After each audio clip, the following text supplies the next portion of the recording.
That was just another statement that said, throughout the entire day. That was something that was said several times. I noticed by several different congressmen and women, because they want us and the American public to feel that because they were rushed, because they had these time constraints, that this is then the reason why the redactions were not properly made when they should have been guaranteed to be made, and then protected the predators and perpetrators, which should never have happened. So that was just yet again another example of them trying to deflect their responsibility and almost trying to transfer all that shame and accountability to the American public wanting to push the vote through, and even us survivors for wanting to see the Epstein Transparency Act signed. Yeah.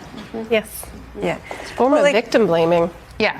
Yeah, I mean, there's a victim list that was released. It's called Victim List. Client list. Okay? Yeah. So, and it had a list of victims. It was shown, I think, a couple of times in the hearing. Yeah. One was redacted. That makes no sense. This is a list of victims. That's intentional. One of the things I heard from several of you as the process of advocating for the Epstein Transparency Act was happening was that you felt like, given the bipartisan support from both sides of the aisle, that this was not a political issue. Yeah. And I wonder, sitting here today, after hearing what you heard from that hearing with the Attorney General, do you still think that? Do you still think this is not a political issue? I think the GOP is scared. I think that there's some fear there because we have amazing meetings with congressional leaders. We are in meetings all the time asking for their support, and we've actually some of the best meetings and really compassionate people. And then when it comes time with to Republicans show up, and Democrats, Republicans and Democrats, yes.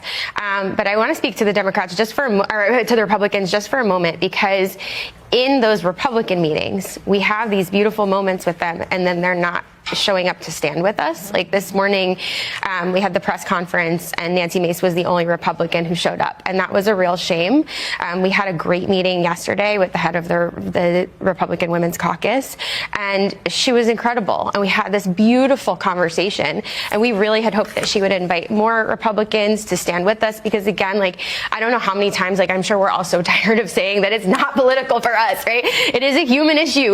We are human beings. We just want to stand together. We just need to make this about survivors as a whole. It's not about Epstein and Maxwell. It's about if you've ever had any sort of sexual assault or any sort of abuse, which 1 in 4